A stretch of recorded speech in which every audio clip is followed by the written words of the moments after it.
Konnichiwa minasan. Traders, I'm hoping that you had a very successful week, and how we measure success in the markets is not your profit or your loss, but how closely you followed your trading plan. So mine was quite a successful week indeed. So now the first pair that I'll be looking at here is the sterling yen. So we have tagged the highs here, this little value area that we have. It looks like a bit of a wick if you're looking at it on the hourly, but if you were to go to the higher time frames, you would see that right in this area we've got this beautiful rejection on the daily, plus commitment on the daily time frames, going down all the way until the hourlies. So what I'd be looking for here is very simple.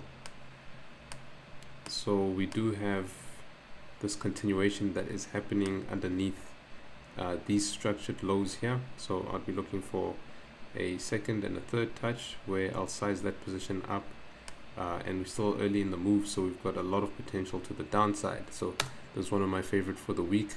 Another one that we have is the euro yen. Similar, but we've got a larger structure here. So and it's quite mature. We already had the two touches, so I'd be looking for the third touch on this trend line here. I would also be very cognizant of the small mini double top. So should we reject there, I'm happy to open up the stop loss a little more and take that position to the downside. So that's looking pretty good for next week. Another interesting one that I'll be looking at is the Euro GBP.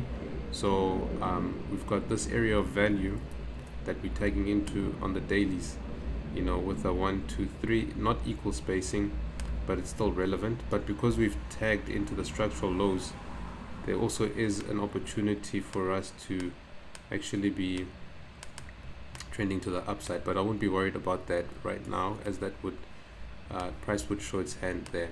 On the 4 hour, we've got the retrace there, which is a good sign. So what I'd be looking for here is very simple. I just need some commitment to the downside, and if we create a little flag here, 15-minute time frame, I'd be looking to get in there for opportunities to the downside for the setup. So these are three really good setups that I'd be looking at for this coming week.